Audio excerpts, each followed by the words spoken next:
Hello everyone, welcome again to online session of Manulog classes. I'm Dinesh Kumar and in today's session I will discuss with you current affairs या current legal GK from 1st to 31st March 2024. तो आज की video में हम आपके साथ discuss करेंगे मार्च के जो भी करंट लीगल जीके के इंपॉर्टेंट पॉइंट्स हैं या टॉपिक्स हैं. So now we come to the first news. And the first news is Dolma Teesring versus Akram Khan Company. Now ये जो केस है ये केस डिसाइड किया गया 6 मार्च 2024 को. अब हम इसके फैक्ट पढ़ते हैं. तो इसमें बेसिकली हुआ क्या, ये जो डोलमा है यहाँ पर ये लेडी पहले इसने अपना बिजनेस एस्टेब्लिश किया और उसका नाम रखा डोलमा आंटी मोमोज. ठीक है, बिजनेस कहाँ करती थी ये लेडी? दिल्ली के लाजपत नगर में. और ये काम इनका चल रहा था सिंस 1994 से. ये तिब्बत के डिलीशियस मोमोज बनाती थी. लेकिन 2021 में इन्होंने जो है अपनी बिजनेस को बढ़ाया और इसके आउटलेट्स दिल्ली के कई और एरिया में इन्होंने लगा दिए. बाद में इनको पता चला कि इनके इस डोलमा आंटी मोमोज का कोई अनऑथराइज यूज कर रहा है, इसलिए उन्होंने इसको रजिस्टर कराया. ठीक है, लेकिन जो रेस्पोंडेंट था means Akram Khan, respondent obtain trademark registered. तो उसने बिजनेस कौन कर रहा था इस ट्रेडमार्क के नाम से? डोलमा आंटी. लेकिन बाद में अकरम ने इसको डोलमा आंटी मोमोज अपने नाम पे रजिस्टर करा लिया. फिर इसने जब अकरम ने अपने नाम पे रजिस्टर करा लिया तो इसने इसको फिर चैलेंज किया दिल्ली हाई कोर्ट में. तो दिल्ली हाई कोर्ट ने डोलमा आंटी मींस पेटिशनर के क्लेम को वैलिड माना और जो रजिस्ट्री है जहां पर ये रजिस्टर होते हैं उसको ये ऑर्डर दिया कि यहाँ पर इस अकरम के नाम पर जो ये डोलमा आंटी मोमोज रजिस्टर हो गया है इसको रेक्टिफाई किया जाए, मींस हटा दिया जाए और ये डोलमा आंटी को ही इसको यूज करने का राइट है. तो basically this case relate to the intellectual property rights. Now we come to next. ये हमने सारे डिस्कस कर लिए, इशू क्या था इसमें, डिसीजन क्या था. Now we come to next news, defamation via retweet. अब यहां पर एक बहुत इंपॉर्टेंट इंफॉर्मेशन ये है कि अगर कोई पर्सन किसी डिफामेटरी इंफॉर्मेशन को रीट्वीट करता है तो क्या वो डिफामेशन के लिए लायबल हो सकता है या नहीं हो सकता है. अब पहले हम थोड़ा सा ब्रीफ में डिफामेशन को समझेंगे, फिर हम इस करंट इंफॉर्मेशन पर आएंगे. तो देखो, डिफामेशन जो है उससे संबंधित प्रोविजन सेक्शन 499 आईपीसी में दिए गए हैं. तो इसका मतलब डिफामेशन अपने आप में एक क्रिमिनल ऑफेंस भी है. क्या है? It is a criminal offence. Second, ये जो है सिविल रॉन्ग है.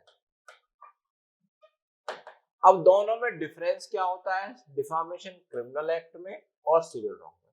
तो देखिएगा, जिस पर्सन की डिफामेशन की जाती है उस पर्सन के पास राइट है कि जिस पर्सन ने उसकी डिफामेशन की है उसके खिलाफ वो 2 केस ला सकता है. एक केस वो सिविल केस ला सकता है.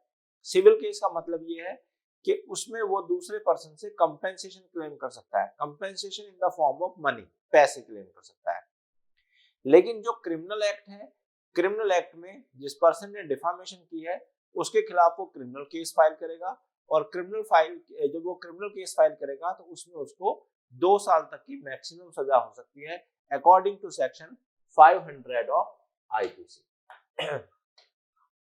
अब डिफामेशन की एक रिक्वायरमेंट ये होती है कि डिफामेटरी स्टेटमेंट होना चाहिए. अब ये डिफामेटरी स्टेटमेंट क्या होते हैं? कोई ऐसा स्टेटमेंट जो लोग उसको देखें या उसको सुने वो लोग इस बात को माने कि उस पर्सन के जिस पर्सन के बारे में वो स्टेटमेंट दिया गया है उसकी रेपुटेशन उन लोगों की नजरों में लोअर डाउन हो. तो डिफामेशन की एक ब्रीफ डेफिनेशन क्या है? Lower down the reputation of a person, lower down the reputation of a person in the mind of right thinking member of society, in the mind of right thinking members of society। तो जब हम right thinking member of society की नजरों में किसी person की reputation को कम करते हैं, लोअर डाउन करते हैं, तो हम डिफामेशन करते हैं।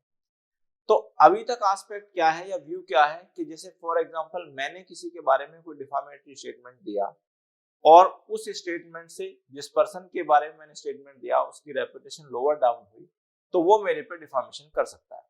लेकिन यहाँ पर पॉइंट ये है, जो आज का हमारा पॉइंट है वो ये है कि सपोज मैंने किसी पर्सन के बारे में डिफामेटरी स्टेटमेंट दिया। अब ये डिफामेशन दो तरह से होती है। कैसे हो सकती है?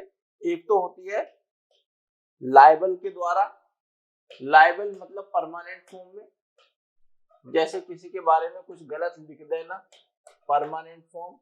और दूसरा होता है सिलेंडर, सिलेंडर मतलब ट्रांजिशनल फॉर्म में। तो फॉर एग्जांपल अगर मैंने किसी के बारे में कोई डिफामेटरी स्टेटमेंट बोला और उस पर मैंने एक वीडियो रिकॉर्ड की और उस वीडियो को मैंने सर्कुलेट कर दिया सोशल मीडिया में। अब अगर मेरी उस वीडियो को कोई पर्सन फर्दर सर्कुलेट करता है या फर्दर रीट्वीट करता है, तो क्या वो डिफामेशन के लिए लायबल होगा? This is the point. ये पॉइंट है आज के हमारे इसमें। तो इसमें हुआ क्या, इस न्यूज में क्या हुआ कि जो दिल्ली के चीफ मिनिस्टर हैं मिस्टर अरविंद केजरीवाल जी, उनके खिलाफ केस किया गया। केस का रीजन ये था कि उन पर एक यूट्यूबर है मिस्टर ध्रुव राठी, उन्होंने एक वीडियो बनाई थी 2018 में और वो बीजेपी की आईटी सेल से संबंधित थी, यानी कि उनके बारे में कुछ डिफामेटरी रिमार्क्स थे।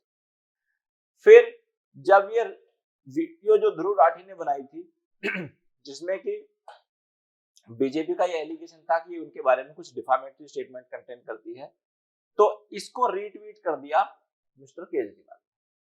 अब लीगल इशू ये है कि अगर वीडियो बनाई ध्रुव राठी ने और मिस्टर केजरीवाल ने उसको केवल रीट्वीट किया, तो क्या मिस्टर केजरीवाल पर भी डिफामेशन का केस फाइल हो सकता है?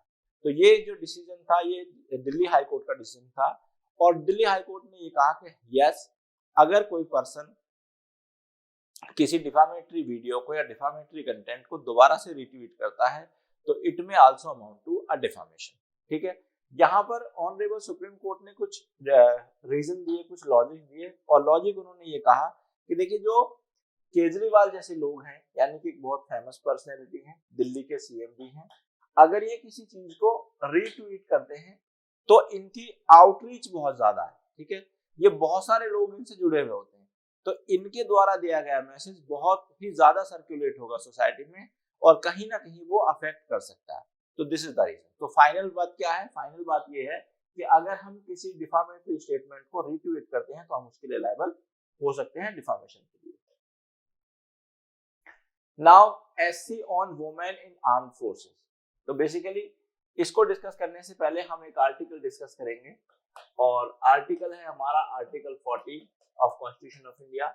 और आर्टिकल 14 हमको दो राइट देता है, right to equality before law और दूसरा इक्वल प्रोटेक्शन ऑफ लॉ। ठीक है, अब इक्वालिटी बिफोर लॉ और इक्वल प्रोटेक्शन ऑफ लॉ, तो यानी कि हम सभी के पास अब यहाँ पर जो राइट है हमारा 14 आर्टिकल 14 का जो राइट है, it is available to every person be it citizen of India और बी इट मेल और फीमेल और फॉरेनर। तो ये जो राइट टू इक्वालिटी है हमारा, ये सभी पर्सन को अवेलेबल है, इसमें कोई डिस्क्रिमिनेशन नहीं है, ना सिटीजनशिप के आधार पर और ना ही जेंडर के आधार पर। अब हम आते हैं इस फैक्ट के इस केस पर या इस इंफॉर्मेशन पर। इसमें क्या हुआ, ये लेफ्टिनेंट सेलिना जोहन, इन्होंने जो है आर्मी ज्वाइन की और बाद में इनको हटा दिया गया, मतलब 1998 में इन्होंने शादी की और इनको जब शादी की तो इनको इस ग्राउंड पर हटा दिया गया कि भाई आपने शादी कर ली है। ठीक है, और इस ग्राउंड पर इनको डिस्चार्ज कर दिया गया सर्विस से। ठीक है। तो जिसको माना गया कि ये डिस्क्रिमिनेटरी था, क्योंकि अगर एक मेल शादी करके आर्मी में रह सकता है तो आप एक फीमेल को, अगर फीमेल ने शादी कर दी है तो आप उसको अगर आर्मी से हटा रहे हो तो ये एक रीजनेबल क्लासिफिकेशन नहीं है। आर्टिकल 14 में it is not a reasonable classification, और कहीं ना कहीं ये आर्टिकल 14 का वायलेशन है।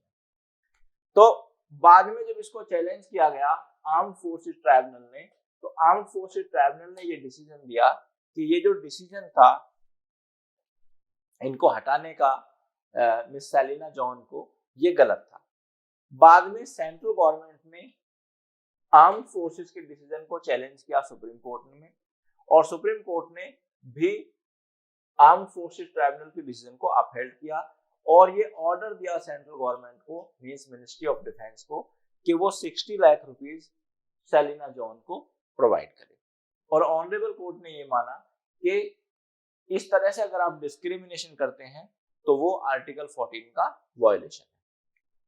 नाउ 2020 में सुप्रीम कोर्ट ने जो फीमेल की डिमांड थी कि उनको शॉर्ट सर्विस कमीशन प्रोवाइड किया जाए, उसको मान लिया था। तो अब यहाँ पर जो फीमेल है वो 10 स्ट्रीम में उनको वही राइट्स हैं जो कि उनके मेल काउंटर पार्ट्स के राइट्स हैं। नाउ फॉर्मर सुप्रीम कोर्ट जज Ajay Manikrao Khanwilkar appointed as Lokpal chairperson. ठीक है, तो ये एक ब्रीफ इंफॉर्मेशन है, थोड़ा सा हम समझते हैं इंफॉर्मेशन नंबर 4 को। तो यहाँ पर क्या होता है, एक टर्म होती है ओम्बड्समैन, ये टर्म बहुत इंपॉर्टेंट है। ये टर्म हमने ली है स्वीडन से। अब ओम्बड्समैन एक ऐसी बॉडी होती है कि अगर गवर्नमेंट जॉब में अगर कोई public servant, B it political leader या कोई आईएएस ऑफिसर या आईपीएस ऑफिसर ईटीसी, कोई करप्शन करता है तो उनके खिलाफ एक्शन लेना या डिसिप्लिनरी एक्शन लेने का राइट जो है वो इस बॉडी के पास होता है। ठीक है, तो मेनली इस बॉडी का पर्पज ये है कि जो करप्शन है हमारे एडमिनिस्ट्रेशन में उसको रोका जाए। इसी को ध्यान में रखते हुए हमने अपने देश में लोकपाल एंड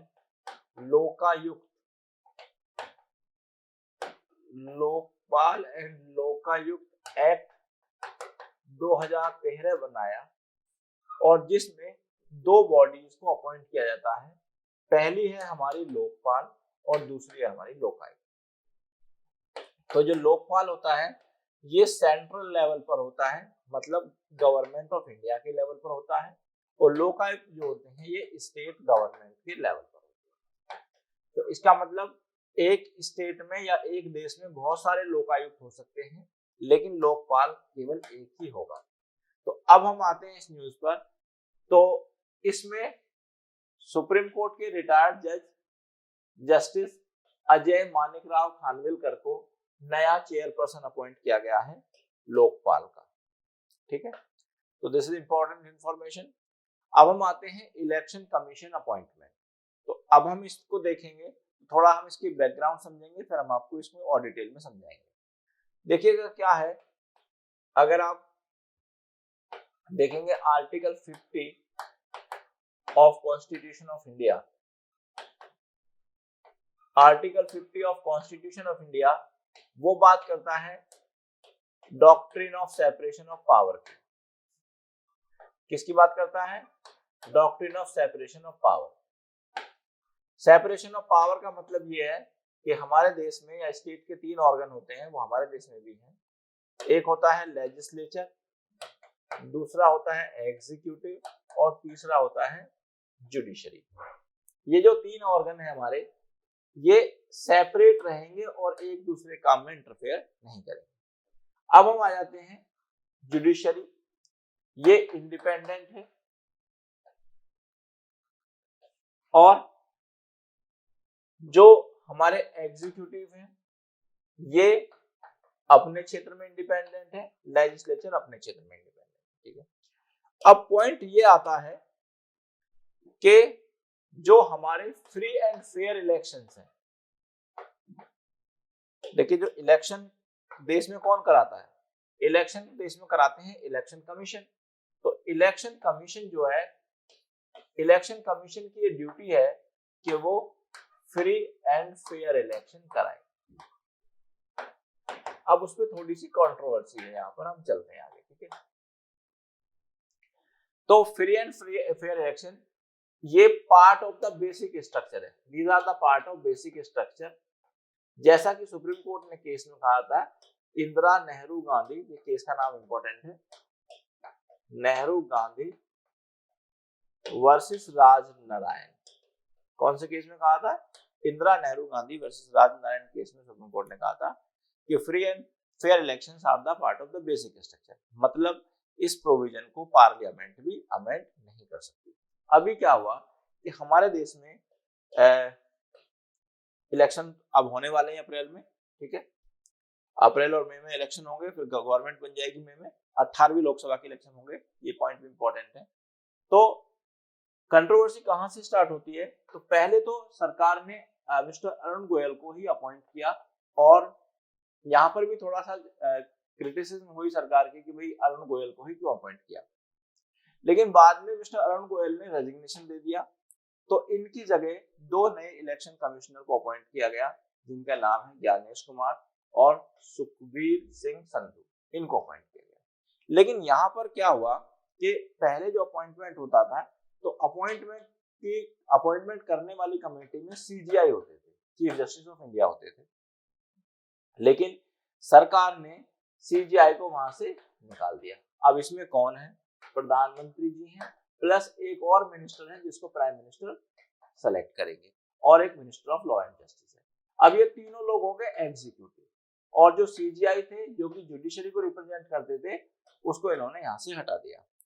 अभी जब सरकार ने इन 2 लोगों को अपॉइंट किया गया है, तो इनके अपॉइंटमेंट को इस ग्राउंड पर चैलेंज किया गया कि ये फ्री एंड फेयर इलेक्शन के अगेंस्ट है, और ये कुछ लोगों ने पिटीशन में डिमांड की कि ये जो अपॉइंटमेंट हुए हैं इन पर रोक लगा देनी चाहिए by the honourable supreme court. लेकिन ऑनरेबल सुप्रीम कोर्ट ने इस पर अभी रोक नहीं लगाई है, और ऑनरेबल सुप्रीम कोर्ट ने कहा है कि अभी इस मैटर को हम नहीं देखते, हम बाद में इस पर कार्रवाई करेंगे। तो अभी प्रेजेंट ये है कि अभी जो अपॉइंटमेंट हुए हैं वो वैलिड है, ठीक है। ये हो गया।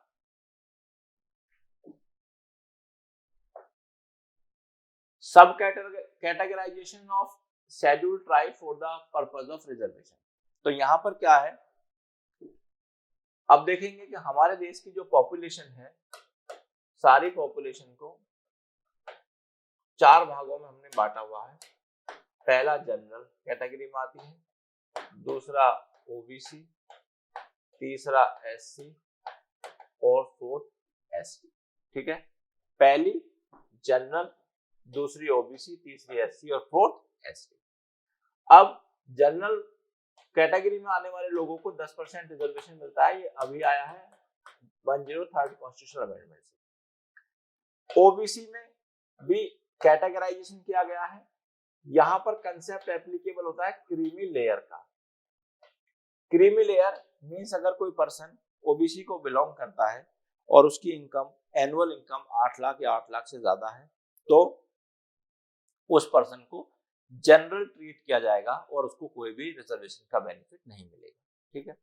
लेकिन जो हमारे 2 कास्ट है या कम्युनिटीज हैं, एससी और एसटी, इसमें सब कैटेगराइजेशन नहीं है, ठीक है।